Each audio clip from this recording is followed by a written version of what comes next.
కార్తీక మాసంలో ఉసిరికాయలతో శివుడికి ఎందుకు పూజలు చేస్తారో మీకు తెలుసా? పురాణాల ప్రకారం దేవతలు మరియు రాక్షసులు వాళ్ళ శక్తులను కోల్పోతారు. అప్పుడు అమృతం కోసం సముద్ర మంథనం చేస్తారు. అలా సముద్ర మంథనం చేసే సమయంలో ఎన్నెన్నో శక్తులు అందులో నుండి ఉద్భవిస్తాయి. చివరికి అమృతం పుడుతుంది. ఆ అమృతం నుండి కొన్ని చుక్కలు భూలోకం మీద పడతాయి. ఆ అమృతం బిందువులు నేరుగా వచ్చి నేల మీద పడతాయి. పడిన వెంటనే ఈ ఉసిరి చెట్టు కూడా ఉద్భవించింది. ఈ ఉసిరి చెట్టు వేర్లలో శ్రీ మహావిష్ణువు, ఉసిరి చెట్టు కాండంలో మహాశివుడు, అలాగే ఉసిరి చెట్టు కొమ్మల పైన బ్రహ్మదేవుడు ఉంటారు అని మన పురాణాలలో కూడా ఉంది. కార్తీక మాసంలో ఈ ఉసిరి చెట్టును పూజిస్తే ఈ త్రిమూర్తులను పూజించినట్లే.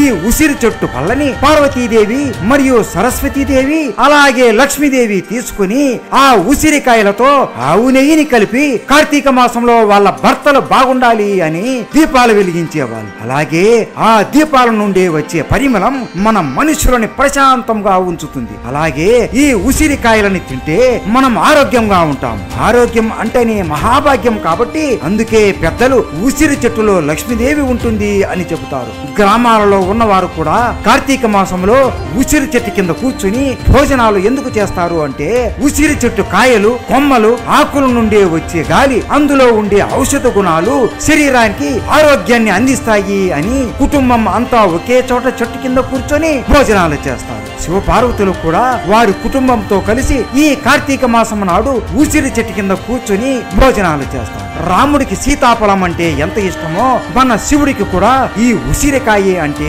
అంత ఇష్టం. మరి మీకు ఈ ఉసిరికాయ అంటే ఇష్టమో లేదో కామెంట్ చేసి చెప్పండి. శివ పార్వతులు అంటే మీకు ఇష్టం ఉంటే హర హర మహాదేవ అని కామెంట్ చేయండి.